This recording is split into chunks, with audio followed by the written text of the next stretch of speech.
अस्सलामुअलैकुम व्यूवर्स। जी जनाब, पिछले वीडियो में मैंने आपको बताया था कौन कौन से बीज हम लगा सकते हैं। सर्दियों में हमने कौन कौन से बीज लगाने हैं और किस टाइम पीरियड पे लगाने हैं।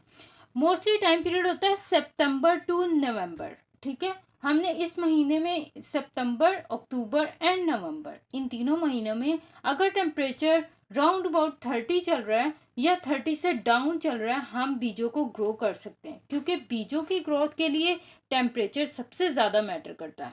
और उसके अलावा उनकी शेडी एरिया, क्योंकि ग्रो होने के लिए उनको उनको सनलाइट से ज़्यादा उनको टेम्परेचर ज़्यादा ज़रूरी होता है। इसलिए सबसे पहले हमने मेंटेन करना है टेम्परेचर। और अब आज की वीडियो में मैं आपको बताऊंगी कौन कौन से सीड आपको डायरेक्टली सीड करने हैं, डायरेक्टली ग्रो करने हैं इन द प्लेस, या फिर किन की आपने सैपलिंग तैयार करनी है। सबसे पहले मैं आपको बताऊंगी जो डायरेक्टली ग्रो करने हैं ग्रीन लीव्स वाले। सबसे पहले आ जाता है पालक, सलाद, उसके अलावा साग। इनकी हमने सैपलिंग नहीं तैयार करनी, इनको हमने डायरेक्टली बीजना है ज़मीन के अंदर। उसके बाद आ जाती है मेथी। मेथी के साथ आ जाता है कोरिएंडर्स यानी कि धनिया।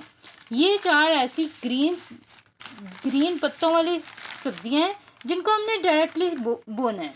उसके बाद आ जाती हैं ऐसी सब्जियां जो ज़मीन के अंदर रूट की शक्ल में हमें मिलती हैं, और उनको वैसे ही हम यूटिलाइज़ करते हैं। जैसे कि शलजम, ये ज़मीन के अंदर ही रहता है और इसके लिए इसको प्लेस ज़्यादा चाहिए, और इसके लिए इसकी रेतली ज़्यादा मिट्टी होनी चाहिए, और ये ज़मीन के अंदर ही होता है। इसको हमने दोबारा से छेड़ना नहीं है, इसलिए इसका मतलब इसकी हमने सैपलिंग तैयार नहीं करनी, इसकी पौध तैयार नहीं करनी। हमने इसको किसी छोटी प्लेस पे ग्रो करके फिर उसको सैंपल्स को आगे ज़मीन पे बोना नहीं है, डायरेक्टली हमने बोना है। पहले आ जाता है शलजम, फिर आ जाता है बीट रूट जो कि है चुकंदर, फिर आ जाती है मूली, और फिर आ जाती है गाजर।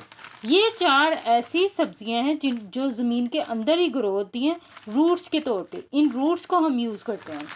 उसके बाद मैं आपको बताऊंगी किन सब्जियों की हम पौध तैयार करते हैं, यानी कि इनके सैपलिंग तैयार करेंगे हम। सबसे पहले एक ही ग्रो बैग के अंदर ज़्यादा सारे लगा देंगे पौध बीज, और जब सारे ग्रो कर जाएंगे जो हेल्दी होंगे हमने उनको निकालना है और एग्जैक्ट उसी प्लेस पे प्लेस कर देना है, और उनकी डिस्टेंस को मेंटेन करके हमने उनको ग्रो कर देना है। जैसे कि कॉलीफ्लावर, इसको चाहिए तकरीबन 3 सेंटीमीटर के डिस्टेंस के साथ हमने लगा देना। सॉरी, 1 फुट के सेंटीमीटर के साथ, 1 फुट के डायमीटर के साथ हमने इसको दो पौधों के दरमियान डिस्टेंस रखना है। एक आ जाता है कॉलीफ्लावर यानी कि फूल गोभी, एक आ जाती है बंद गोभी।